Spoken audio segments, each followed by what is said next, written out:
I'd like to share with you today a conversation I had with a client yesterday, talking about what we focus on. And I think in recovery, I think in life, obviously what we focus on, that becomes our direction. I talked about that in the last video. Who am I and where am I going? Well, if I'm aiming this way, I'm probably going to go that way. Well, we were talking about triggers, and this client said, I really don't feel like it's good for me to think about triggers.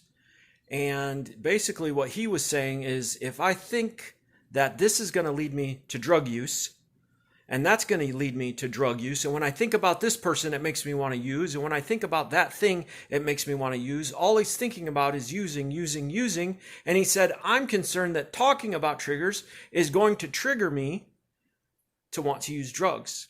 And I've actually seen that in the classroom with clients.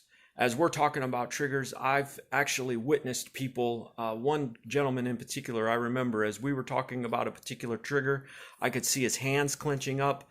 I could see you could just see it in his mind, how his mind was racing, getting triggered, talking about triggers. Now, I do think that it's important, and I relayed that to the client yesterday.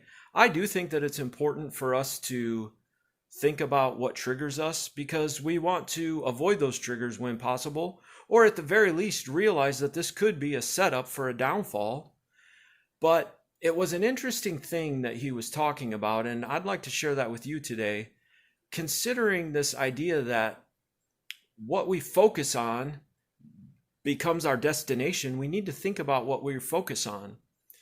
I was cutting some branches off of some trees the other day and trimming some trees in my backyard, and I ended up with a giant pile of sticks, a giant pile on my burn pile of sticks.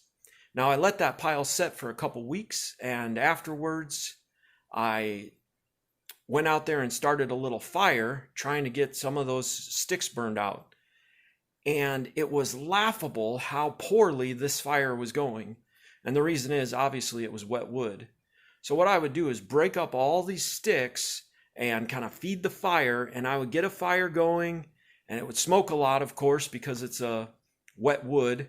And I would just keep in this giant, I can't emphasize to you how many sticks I've got out there in this giant pile. And I was taking little twigs and breaking them up and feeding the fire and feeding the fire. And I would even tell myself that, feed the fire, feed the fire.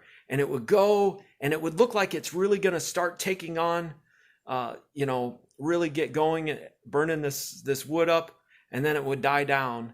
And all I kept saying is feed the fire, feed the fire. And that made me think about recovery. What am I focused on? What does feeding the fire mean to me? I think that's a great illustration for recovery, for making change in life, because life isn't easy. The real world is a hard, cold place, and most of us know that. Sadly, many of us learn that lesson very early on in life. Life is really difficult. Life really can be a cold, hard place.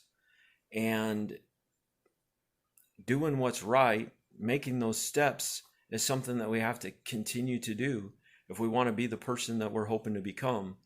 And yes, I think it's important that we consider our triggers, but also we need to focus on doing the next right thing. We need to focus on feeding that fire, continuing to grow as a man or a woman. And I think feeding the fire for me means making sure I'm reading the Bible every day, making sure I'm connecting to God through prayer,